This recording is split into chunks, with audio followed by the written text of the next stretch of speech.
Welcome back to the Hawks Nest. This is the Pro Sports Edition. This week, I'm joined by Clay Harrell. My name is Leon Miller. And Clay, NBA trade deadline is coming up. Well, it's past. A lot of things happen in the NBA. We're going to start with Chicago. We got to start with Chicago. They got the biggest trade. They got the biggest deal of the trade. They got Vucevic, and they traded away their starting center, Wendell Carter, and a few other assets to gain them. What do you think about that trade? It's just weird to me. I think Chicago is in that weird phase where they think they can go for it, but they're in a conference with the Brooklyn Nets, who have three of the best scorers in the league right now. Yeah. So it's kind of weird to me that they're going after it. I mean, the whole East is kind of going after it, I mean, the Bulls get Vucevic, the Heat get Oladipo, but it's like at the end of the day, why are they all going after it when Brooklyn, Milwaukee's at the top there? Obviously, the Heat were just in the finals, but this Brooklyn team wasn't assembled. So to me, it's just a weird move for Chicago to make because they're outside of the playoffs looking in right now. Obviously, still some time to go. But what do you think about it? Do you think it was a good move for Chicago, or, I mean, is it just weird? I think it was weird as well. I'm not going to lie. I feel like maybe long run it'll be okay because Vucevic is not the youngest, center. He's the star center. He's good. He's an all-star. I feel like a lot of teams in the trade deadline did push to not rebuild, but to get like players to win it all right now. And like you said, they're in the arms race with the best team in the East, probably one of the best teams in the NBA. They're gonna have to beat other teams in the East, like the Milwaukee Bucks and the 76ers and stuff like that. So, I don't really see the purpose in it because you're spending a lot of money. I will give them credit, though, because they only gave up Wendell Carter Jr., Otto Porter Jr., and then 2 first-round picks. And for a guy like Vucevic, he's obviously he's an all-star this year. Yeah. He plays at a high level every year, and it just feels like maybe if you're another team, maybe why didn't you go try to pull that off? So credit to Chicago for getting a guy like that. But Aaron Gordon goes to the Nuggets, so the Magic just kind of sold everybody. Evan Fournier to the Celtics. They were big sellers at the deadline yesterday. But I think Denver got better too. I mean, you could argue they gave up Gary Harris and R.J. Hampton, but they get a guy like Aaron Gordon that's going to fit their team, I think, perfectly. I think so as well. They gave away Grant, and he's over at the Pistons, and he's going crazy right now. So it's like they need that power forward asset, the versatile forward that could do multiple things for the team and opening up for the other players. Harris was a nice shooting guard, and R.J. Hampton was a rookie. He had tremendous upside. So I feel like Orlando did good as well. They have a lot. Now their team is full of young players. They don't have any more, And they got some assets back, too, to make some draft picks and just get even younger. And that's a team you maybe see in 5-6 years that is pretty solid. And you can look back on these trades, and you can definitely see, the direct impact. Let's move on to March Madness because we talked, I guess it was a couple weeks ago now, and we were both on the Illinois train or maybe even Iowa, Ohio State.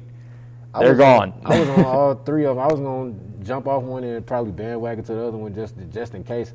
Now I can't even do that because all three of those teams are gone. Illinois, Iowa, Ohio State, West Virginia, Oklahoma State, you name it. I mean, it's crazy. I mean, just to see. Do you think this has more to do with the fact that the top teams just maybe weren't miles better than everybody, or just the weird year just kind of carried over into the tournament? I feel like it's a combination of both, and I feel like the top teams not being, too much better than everyone else did play a factor because you don't have any fear factor going on. Like, there's no team scared to play anybody, and that does make a difference, especially in college basketball. Powerhouse teams get powerhouse effects, and I feel like nobody really had that effect this season, which made everybody play harder than what people are accustomed to. But yeah, I definitely didn't expect it to go like this. Either way, I don't know what's going on in March Madness right now. Oral Roberts is playing. I was gonna say when Ohio State lost, it was just like this. It was kind of like an oh-no moment. Like anything could happen after that.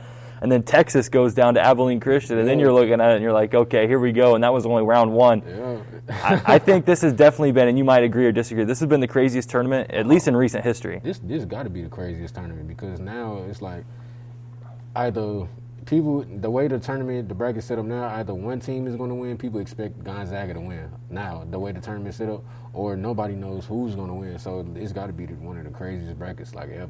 Oh, yeah, anything can happen at this point. Let's move on now. Last thing of the day, baseball opening day is right around the corner. It's going to be way too early, but let's give some World Series predictions. I'm going to let you go first because I want to hear what you got.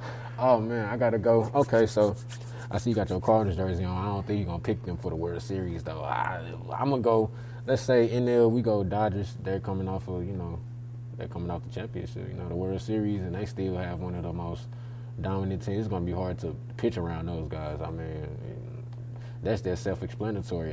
Now in the American League, I'm not really too sure. You want to hear this? You ready for this wild prediction? I'm gonna go. I don't know. You tell me first. What do you got? For my NL, I think I'm going to go.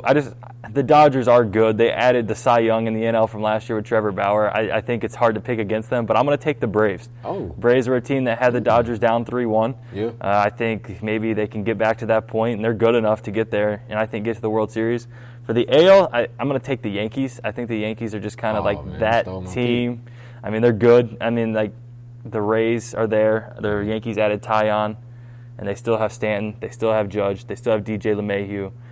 Yeah, you want to talk kind of hard to pick against the Yankees. Say, you want to talk about a team hard to pitch around? You can't pitch around the Yankees. That's the thing. Like, yeah, you got Giancarlo Stanton, you got Aaron Judge and stuff like that.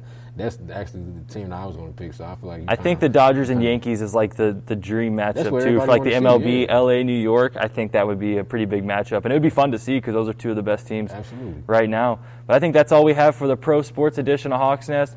We'll be back here soon with some more pro sports and some CMO sports. So for Leon Miller, I'm Clay Harrell, and we say have a great week.